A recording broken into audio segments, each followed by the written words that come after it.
Eu quero convidar você para abrir a Bíblia em Neemias capítulo 5. Livro de Neemias capítulo 5. Nós leremos até o verso 12. Neemias capítulo 5, verso de 1 a 12. Diz o texto: Foi grande, porém, o clamor do povo e de suas mulheres contra os judeus, seus irmãos, porque havia os que diziam: somos muitos, nós, nossos filhos e nossas filhas, que se nos dê trigo para que comamos e vivamos.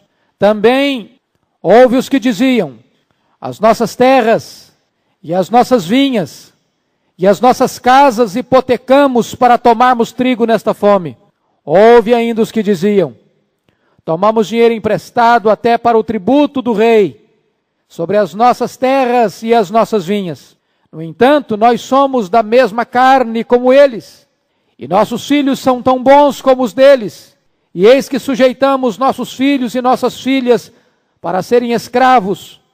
Algumas de nossas filhas já estão reduzidas à escravidão. Não está em nosso poder evitá-lo, pois os nossos campos e as nossas vinhas já são de outros. Ouvindo eu, pois, o seu clamor e estas palavras, muito me aborreci. Depois de ter considerado comigo mesmo, repreendi os nobres e magistrados e lhes disse: sois usurários, cada um para com seu irmão. E convoquei contra eles um grande ajuntamento. Disse-lhes: nós resgatamos os judeus, nossos irmãos, que foram vendidos às gentes, segundo nossas posses. E vós outra vez negociareis vossos irmãos, para que sejam vendidos a nós?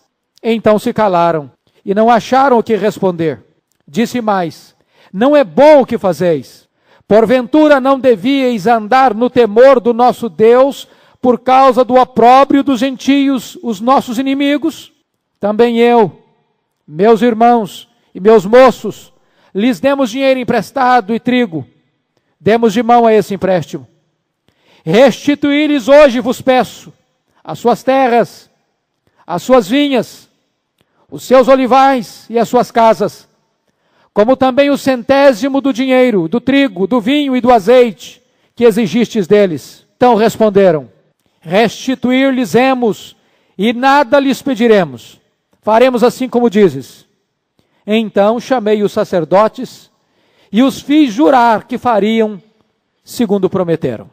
Amém. Nós vamos meditar sobre o tema: como enfrentar o problema da injustiça social.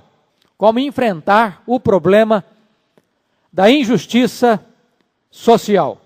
Nós examinamos no capítulo 3 quais foram os métodos que Neemias empregou para mobilizar e despertar o povo para a construção dos muros de Jerusalém.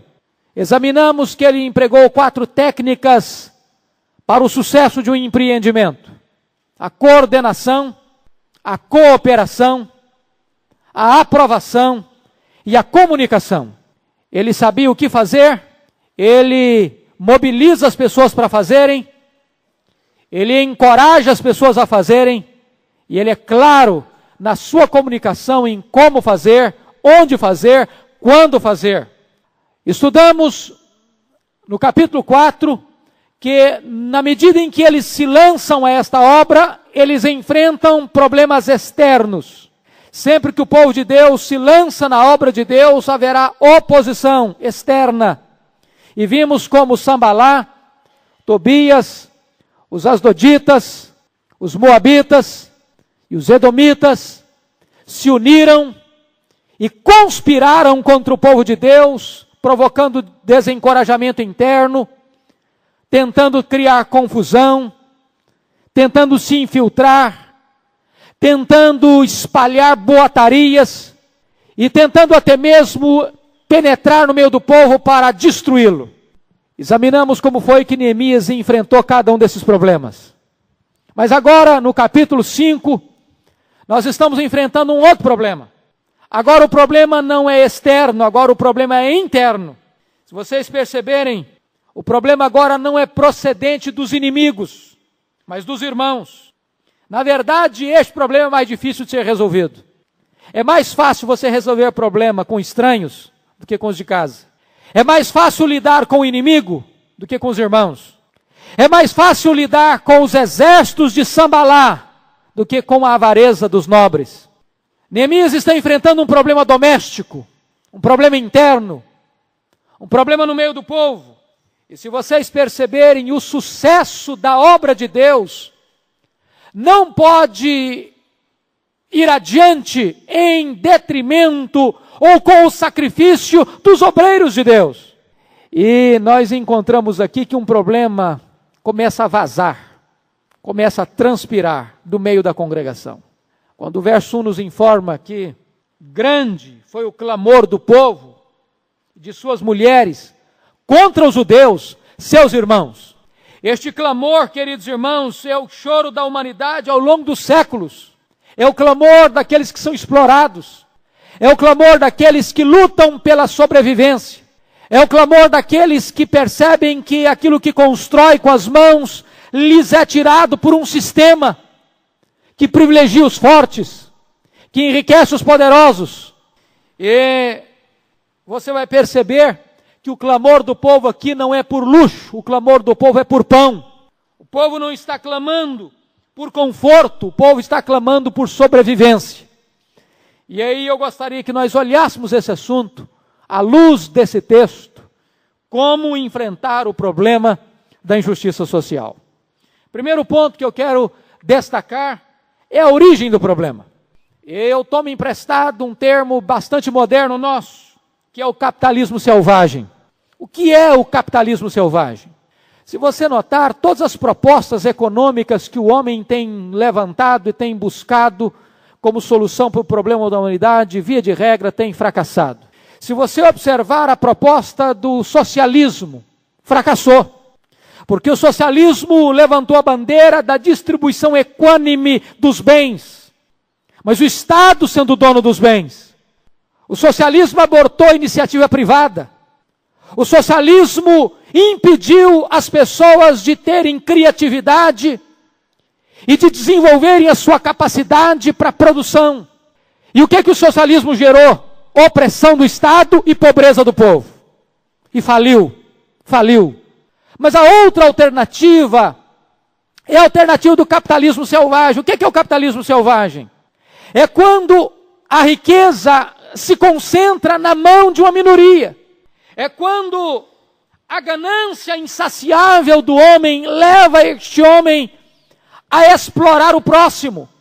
Se você notar, a voz profética condena decisivamente esta atitude. Por exemplo, lá em Isaías 5:8, Deus diz: ai daqueles que ajuntam casa a casa, campo a campo, e se assentam como os únicos senhores da terra. Deus estava condenando aí a ganância, a sede insaciável de querer ter só para si, de querer acumular só para si, de querer construir a riqueza e a fortuna em cima da exploração e da miséria daqueles que trabalham. Se você observar, há uma crítica ao calvinismo de ser o pai do capitalismo selvagem. E esta é uma das críticas e acusações mais injustas que se pode ter. Porque, na verdade, a proposta bíblica e a proposta protestante, a proposta calvinista, não é de forma nenhuma o socialismo, que fracassou no século XX. Nem também é a proposta do capitalismo selvagem. Mas é sim a livre iniciativa. É sim a capacidade que o homem deva ter de produzir, de criar, de ganhar, mas não de acumular só para si. O socialismo de João Calvino, por exemplo, ensinava a questão do mistério do pobre e do ministério do rico. A capacidade que você deve ter de ganhar o máximo que você puder, de economizar o máximo que você puder, e de investir o máximo que você puder, para ajudar o máximo que você puder, para que aquele que não tem possa começar a ter. Não é a ideia assistencialista, mas é a ideia de ajudar as pessoas a crescerem e a se desenvolverem.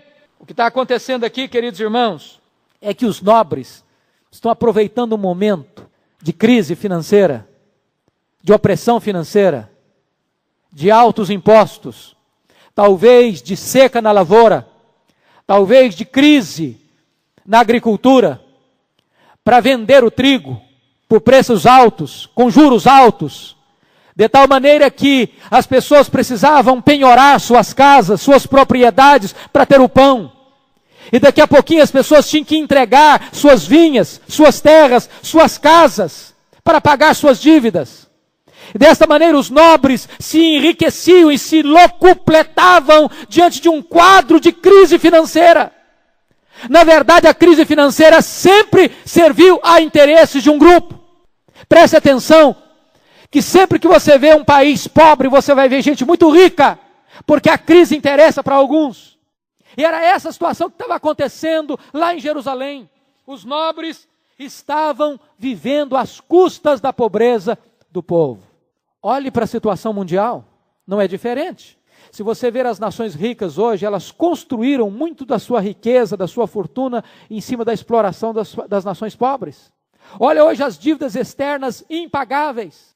E tudo que se faz, muitas vezes, é apenas para financiar a riqueza dos países já ricos, que se tornam cada vez mais fortes, opulentos, e crescem na exploração dos países mais pobres e mais carentes e necessitados. Segundo aspecto que eu gostaria de levantar, queridos irmãos, como a origem do problema, é a globalização econômica.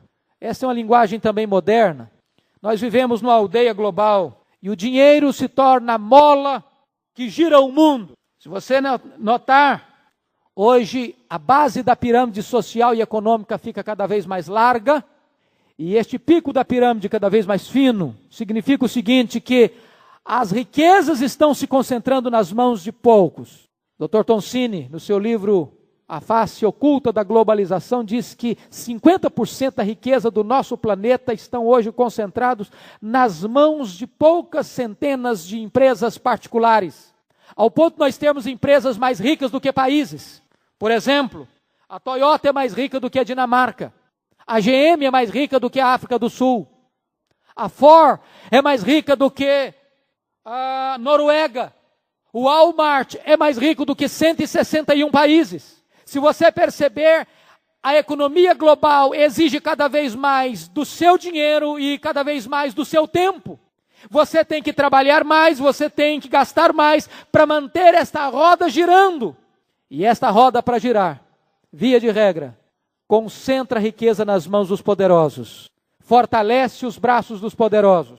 E é exatamente isso que estava acontecendo na sucateada cidade de Jerusalém. O tempo passa, as coisas mudam de nomenclatura, mas a essência e a filosofia que está por trás é a mesma, a filosofia da exploração dos poderosos. Em terceiro lugar, você vai notar que a origem desse problema se dá com o que se chama da ganância insaciável. O que está acontecendo? Os nobres estão emprestando, estão cobrando juros, estão se tornando agiotas, e daqui a pouquinho as pessoas que pegam emprestado na hora da fome, fazendo negócios, às vezes desesperadores, e esses ricos estão fazendo negócios cada vez mais seguros, com motivações cada vez mais duvidosas, precisam agora tomar conta e tomar posse das casas, das vinhas, das terras, dos filhos e das filhas. Aquele povo que saíra de um cativeiro, nas mãos de estrangeiros, agora estão se tornando escravos nas mãos dos seus próprios irmãos. Saem de uma escravidão das mãos dos inimigos para se tornarem escravos nas mãos de seus compatrícios. Eu quero que você examine comigo agora a natureza desse problema. Como é que esse problema vaza? Quais são os sintomas? Quais são os problemas que vêm à tona à medida que nós lemos esse texto? Em primeiro lugar, você vai ver que há fome. Com a sua Bíblia aberta aí, por favor, versos 1 e 2. Foi grande, porém, o clamor do povo e de suas mulheres contra os judeus, seus irmãos. Porque havia os que diziam, somos muitos, nós, nossos filhos e nossas filhas, que se nos dê trigo para que comamos e vivamos. Você percebe que eles não estão comprando luxo, eles não estão comprando conforto, eles não estão comprando supérfluo, eles estão comprando trigo para viver. É uma questão de sobrevivência. Você nota aí, quem são os acusadores? É o povo. Quais são os acusados? Os nossos irmãos. Qual é a acusação? A usura. Meus amados irmãos, o que estava acontecendo? O muro está se levantando, Neemias está protegendo a cidade contra ataques externos e de repente Neemias descobre que tem um problema interno que está destruindo o povo. Às vezes nós nos preocupamos com segurança externa e nos esquecemos de que há problemas internos tão graves quanto.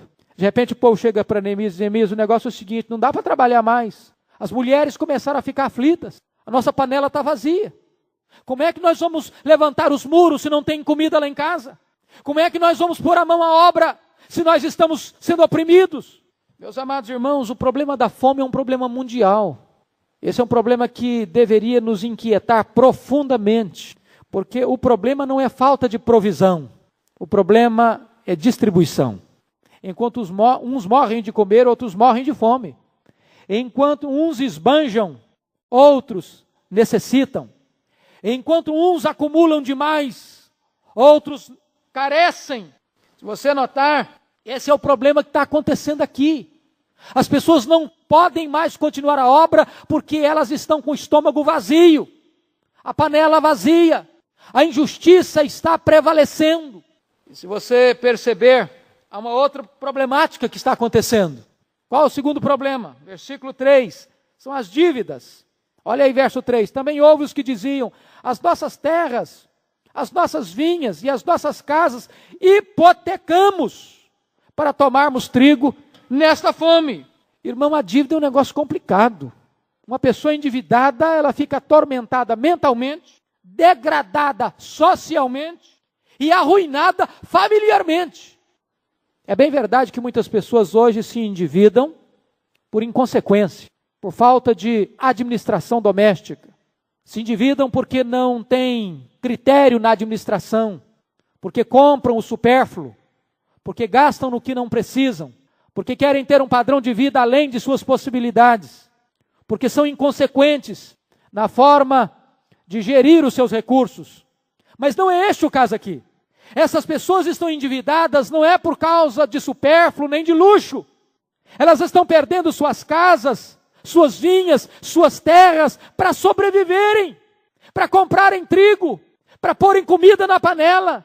E o que é pior, a Bíblia diz que os nobres, os magistrados, aproveitam o momento da crise para venderem seus produtos superfaturados, para desta maneira transferirem os recursos das mãos do povo para suas próprias mãos.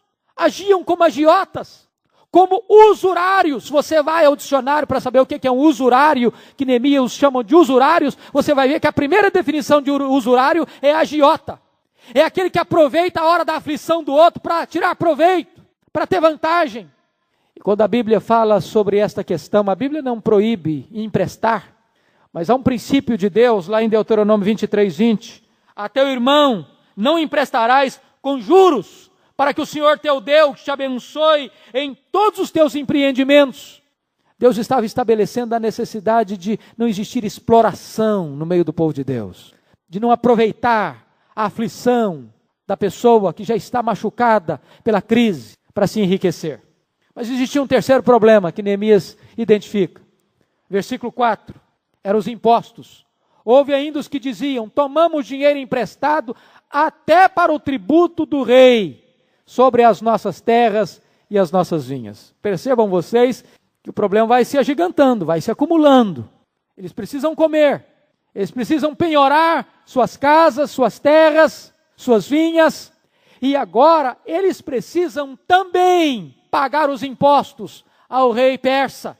De tal maneira que tudo aquilo que eles fazem, tudo aquilo que eles conseguem alcançar como fruto do trabalho, quando chega ao final da conta, não sobra nada. Tem um saldo negativo, por causa dos impostos pesados. Meus irmãos, este é um problema tão sério. Eu fico imaginando que esse capítulo 5 de Neemias deveria ser um tema estudado no Congresso Nacional, nas câmaras de vereadores, na Câmara dos Deputados, pelo Legislativo, de todas as casas de leis desta nação, porque o Brasil, se é gigante também nesta área. Nós temos uma das maiores cargas tributárias do planeta. Você não vai comprar 1 litro de leite, ou um pão de sal, ou 1 quilo de arroz, ou 1 quilo de feijão, sem pagar pesados tributos. E o que nos entristece mais é que tantas vezes esses impostos caem no ralo da corrupção, das ratazanas esfaimadas, das sanguessugas que chupam o sangue do povo e se enriquecem, se locupletam em cima da miséria do povo. Esta era a situação do povo de Jerusalém. Mas havia um quarto problema. Vejam vocês que o quarto problema era a pobreza. Versículo 5. No entanto, nós somos da mesma carne como eles, nossos filhos são tão bons como os deles, e eis que sujeitamos nossos filhos e nossas filhas para serem escravos. Algumas de nossas filhas já estão reduzidas à escravidão. Não está em nosso poder evitá-lo, pois os nossos campos e as nossas vinhas já são de outros. Agora não é uma possibilidade, não, é um fato real. O que eles tinham, eles perderam, eles estão pobres, perda dos bens. Resultado de um sistema draconiano, perda dos bens, perderam suas casas, suas terras e tornaram-se reféns dos poderosos. Trabalham, mas não desfrutam, calejam as mãos, mas não usufruem. E Neemias identifica o cerne do problema, a exploração dos nobres e dos magistrados. Se você perceber, há um quinto problema, a escravidão.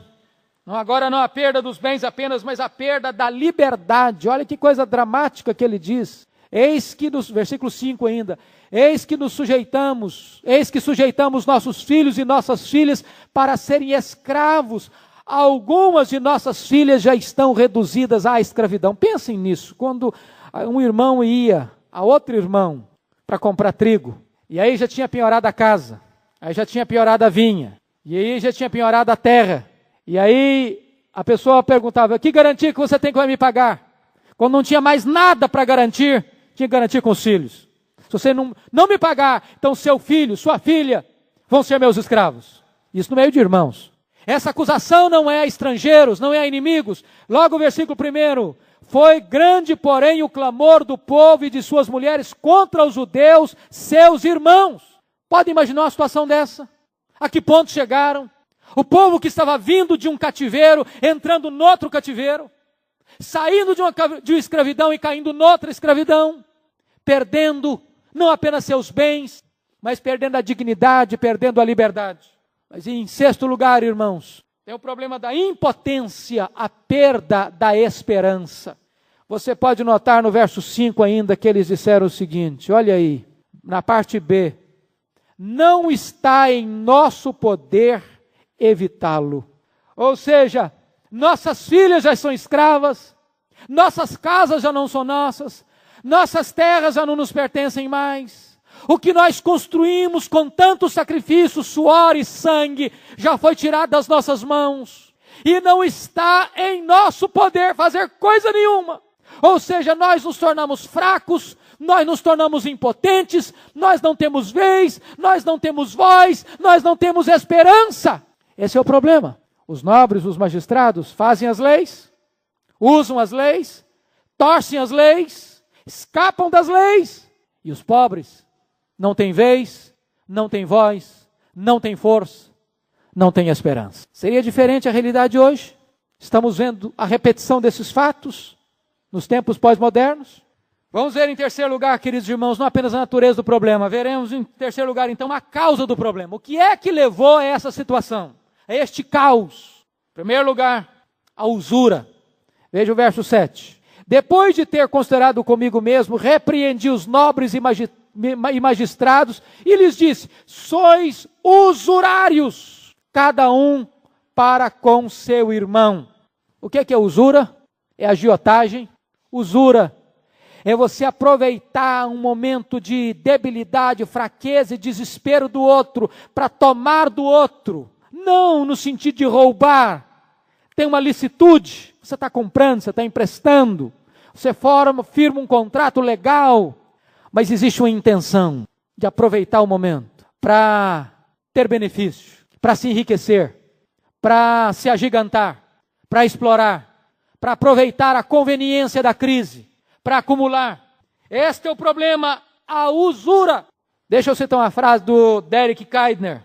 Ele diz o seguinte, está entre aspas, os nobres estavam agindo como penhoristas e ainda por cima severos, ao invés de como irmãos, estavam emprestando somente com a melhor garantia e com os piores motivos. Com a melhor garantia, o que você vai me dar de garantia? Suas vinhas, sua colheita, sua casa, suas terras, seus filhos, suas filhas, se cercavam de todos os meios legítimos para tomar do pobre aquilo que mais sagrado o pobre possuía, a possibilidade da própria sobrevivência. A segunda causa, queridos irmãos, que Neemias aponta para nós, é a falta de amor. Veja o verso 5 e o verso 7. O verso 5 é tremenda a colocação aqui das pessoas que estão clamando. No entanto, nós somos da mesma carne como eles, e nossos filhos são tão bons como os deles. Já pararam para pensar com que dor essas pessoas estão dizendo isso? Meus irmãos, as pessoas que estão dormindo ao relento têm a mesma carne que a nossa, correm nas suas veias o mesmo sangue, elas têm fome do mesmo jeito, elas têm sede do mesmo jeito, elas sentem sono do mesmo jeito, elas têm as mesmas necessidades que nós temos. Os filhos daqueles que estão escravizados sonham do mesmo jeito, têm sentimentos do mesmo jeito, têm necessidades do mesmo jeito. O que na verdade essas pessoas estão dizendo é o seguinte: eles estão nos explorando, e os nossos filhos convivem com os filhos deles. Nós estamos trabalhando numa mesma causa, a reconstrução dos muros. E com que motivação os nossos filhos estão trabalhando lado a lado com os filhos deles, sendo que os nossos filhos estão se tornando escravos deles? Já imaginaram a situação que Neemias está gerenciando agora? O que na verdade os nobres e magistrados estavam fazendo, irmãos, era olhar para os pobres como coisa que você compra, que você paga com dinheiro. E todas as vezes que nós olhamos para o ser humano como máquina, como coisa que se compra, que se explora, nós estamos fora do projeto de Deus. Veja o verso 7. Neemias diz aí: depois de ter considerado comigo, repreendi os nobres e magistrados e lhes disse: sois usurários, cada um para com seu irmão. Não é gente estranha, não é gente inimiga, é irmão. É gente da mesma raça, do mesmo sangue, da mesma fé, gente que está engajado no mesmo projeto, na mesma obra da reconstrução do mesmo muro. Ou seja, o que Neemias está dizendo é o seguinte: esta usurpação, melhor, esta exploração é falta de amor fraternal.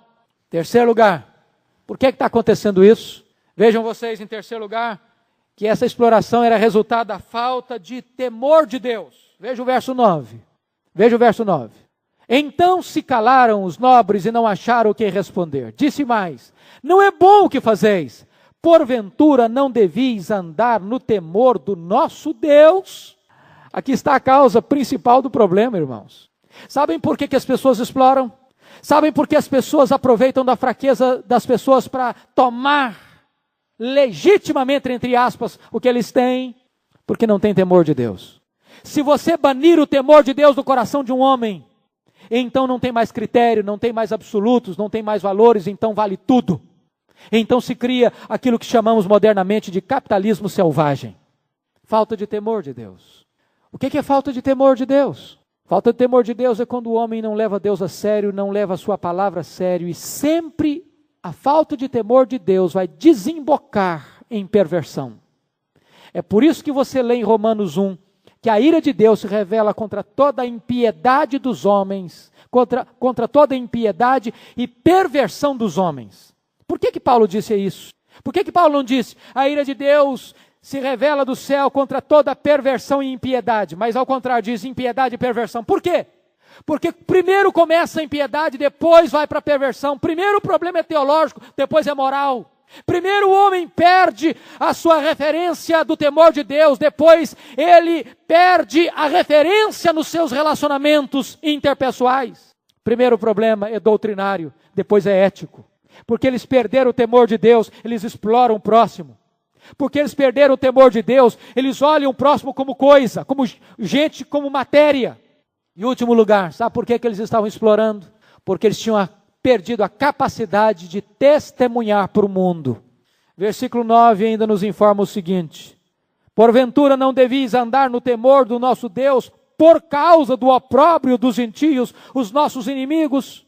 Quando o povo de Deus age como ímpio, quando o povo de Deus age como pagão, quando o povo de Deus age como ateu, então este povo de Deus não tem capacidade mais de ser sal, de ser luz, de ser perfume, de resplandecer a glória de Deus através da sua vida.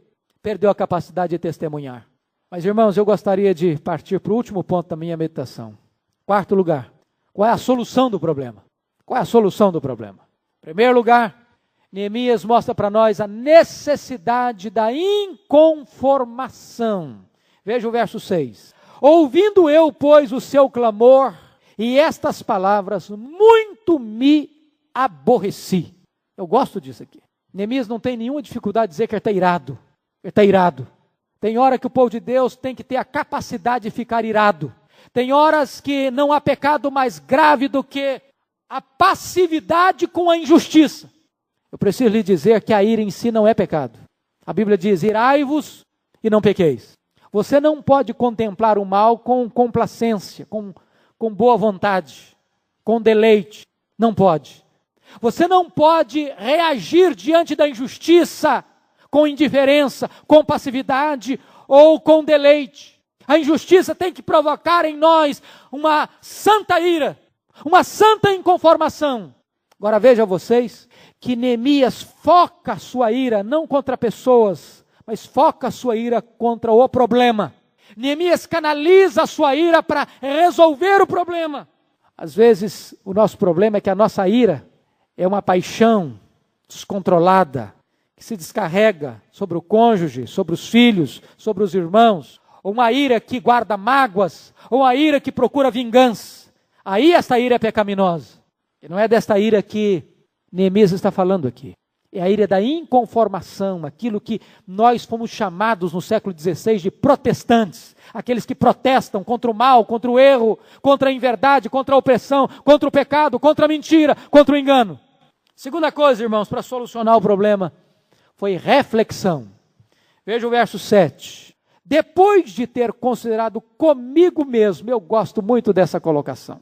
Quando Neemias recebeu essa queixa, este clamor, ele não saiu comentando a pé de ouvido, fermentando a situação. Olha a sabedoria deste homem. Ele acabou de ouvir o clamor do povo. E o que é que ele faz? Ele para, ele rumina, ele reflete. O texto hebraico significa, ele aconselhou-se consigo mesmo, ele pondera, ele avalia, ele aquilata, ele pesa, ele busca certamente direção de Deus. Que coisa fantástica. Quantas vezes, irmãos, ao sabermos de um determinado problema, em vez de nós sermos canais de Deus na solução dele, nós o complicamos ainda mais.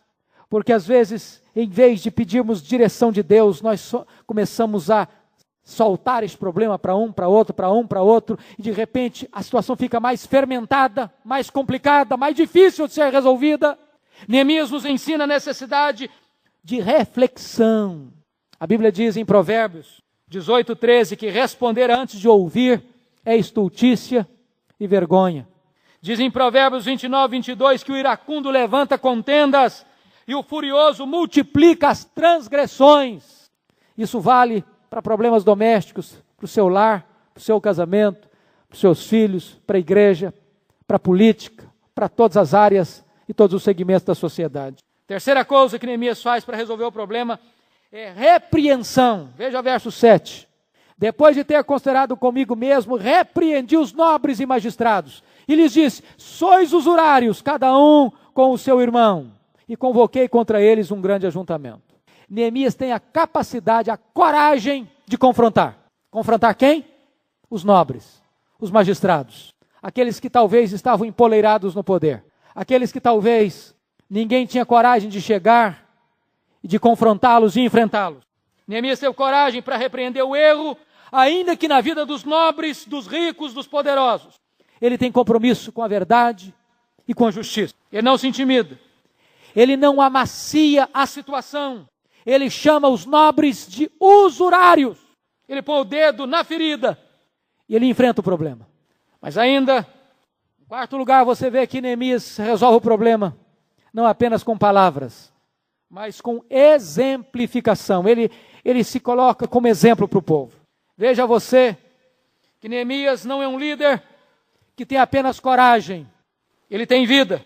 Ele não apenas fala, ele dá exemplo. Ele não está ocupando posição de liderança para tirar qualquer vantagem do povo. Ele é um homem que ama o povo e sai em defesa do povo. E você vê duas coisas aqui que Neemias faz. Versículo 8, nota aí por favor. Olha o que Neemias fez. Disse-lhes: nós resgatamos os judeus, nossos irmãos, que foram vendidos às gentes, segundo nossas posses. E vós outra vez negociareis vossos irmãos para que sejam vendidos a nós. O que ele está querendo dizer com isso? Nós compramos alguns judeus escravos lá da Babilônia, do Império Persa, para libertá-los. Pagamos com dinheiro do nosso bolso, para que eles fossem livres. E agora, depois que nós os resgatamos da escravidão com o nosso dinheiro, vocês estão agora tornando essas pessoas novamente escravas? Neemias, ao exortar os nobres, dá o exemplo dele. Olha, a minha atitude como líder foi de libertar e não de escravizar. Vocês estão sendo líderes do povo para escravizá-los? O segundo exemplo dele está aí no verso 10. Olha aí, por favor. Também eu, meus irmãos e meus moços, lhes demos dinheiro emprestado e trigo. Demos de mão a esse empréstimo. Está dizendo o seguinte: nós também emprestamos. Quando as pessoas vieram comprar trigo e não tinham como pagar, nós emprestamos. Mas quando nós percebemos que eles não tinham com que pagar, nós demos de mão dessa dívida. Neemias está mostrando para os nobres que ele não está apenas exortando, ele está dando exemplo da sua própria vida. Finalmente, queridos, finalmente, Neemias dá a cartada final no ponto nevrálgico. Quando ele chega no verso 11 e diz: restituí-lhes, pois, restituí-lhes hoje vos peço as suas terras, as suas vinhas, os seus olivais e as suas casas, como também o centésimo do dinheiro, do trigo, e do vinho e do azeite que exigis deles. Esse centésimo do vinho, do trigo, do azeite, era a taxa de juro que eles cobravam, além da dívida. De tal maneira que as pessoas, por não poderem pagar, esta taxa crescia, daqui a pouquinho a dívida se tornava uma bola de neve e eles não podiam pagar. E aí, os seus bens que eram penhorados, eram tomados por esses nobres. Agora, veja vocês que Neemias é firme, mas é sábio. Restituí-lhes vos peço.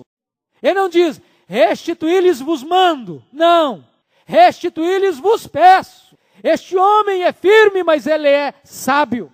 Ele é sábio, ele pede. Mas antes de pedir, dá o seu próprio testemunho, o seu próprio exemplo. Ele pede restituição. Ele não apenas quer maquiar a solução, ele não está pedindo uma solução provisória, ele não está apenas pedindo medidas paliativas, ele está pedindo a solução definitiva do problema. Restituição. E na minha conclusão, eu quero destacar duas coisas. Primeiro, o sucesso da ação de Neemias. A proposta de Neemias foi pronta e completamente aceita. Mais uma vez, queridos irmãos, Neemias se nos apresenta como um modelo de liderança. Cada um de nós precisa muito aprender. Neemias tem liderança e tem sabedoria para lidar com os problemas de fora e também com os problemas de dentro. Ele tem sabedoria para lidar com os inimigos e lidar com os irmãos. Ele tem sabedoria para defender o povo do ataque adversário e tem sabedoria de Deus para lidar com a opressão doméstica. Ele tem força para defender o seu povo de ataques estrangeiros e tem coragem para defender o povo da opressão dos próprios irmãos. E diz a palavra de Deus que os nobres não tiveram o que responder. Os argumentos de Neemias eram irrefutáveis. O exemplo de Neemias era absolutamente irrefutável. E diz a Bíblia que o povo então, que os nobres e que os magistrados, no verso 12 nos dizem, então responderam, restituir-lhes-emos e nada lhes pediremos, faremos assim como dizes. Louvado seja Deus. O problema está resolvido. Mas Neemias é muito prudente. Ele poderia simplesmente aceitar a palavra dos nobres, dos magistrados, como solução definitiva. Diz, não basta. Vocês estão falando, mas o negócio é o seguinte, vamos passar a escritura dessa fala de vocês. Vamos assinar esse documento. Vamos registrar isso em cartório. Vamos dar esse testemunho diante dos sacerdotes, a autoridade constituída. O sacerdote é a autoridade constituída. Então, vamos lá. Olha aí no finalzinho do verso 12. Então chamei os sacerdotes e os fiz jurar que fariam segundo prometeram. Em outras palavras, se fosse hoje, vou lá no cartório, vamos lavrar um documento, vamos assinar, vamos registrar, vamos documentar. Como dizia o reverendo Floriano Lopes Rubim, caldo de galinha e prudência não faz mal para ninguém. É preciso ser sábio, mas é preciso ser prudente. Meus amados irmãos, eu espero em Deus que este tema empolgante, que eu gostaria muito mais de estar fazendo esse sermão numa Câmara de Vereadores, numa Câmara de Deputados, do que aqui para nós. Talvez esse sermão tivesse muito mais aplicação fora dos nossos portões do que dentro dos nossos portões. Mas possivelmente o Espírito Santo de Deus também aplique esse texto ao nosso coração. Quiçá nós estamos também precisando. Quem sabe nós estamos precisando olhar para o nosso próximo, não como uma coisa, não como um objeto, mas como um ser humano. Quem sabe nós estamos precisando olhar para os filhos do nosso próximo, como gente, que tem a mesma carne, que tem o mesmo sangue, que tem as mesmas necessidades, que precisam do mesmo amor. Que Deus nos ajude. Amém.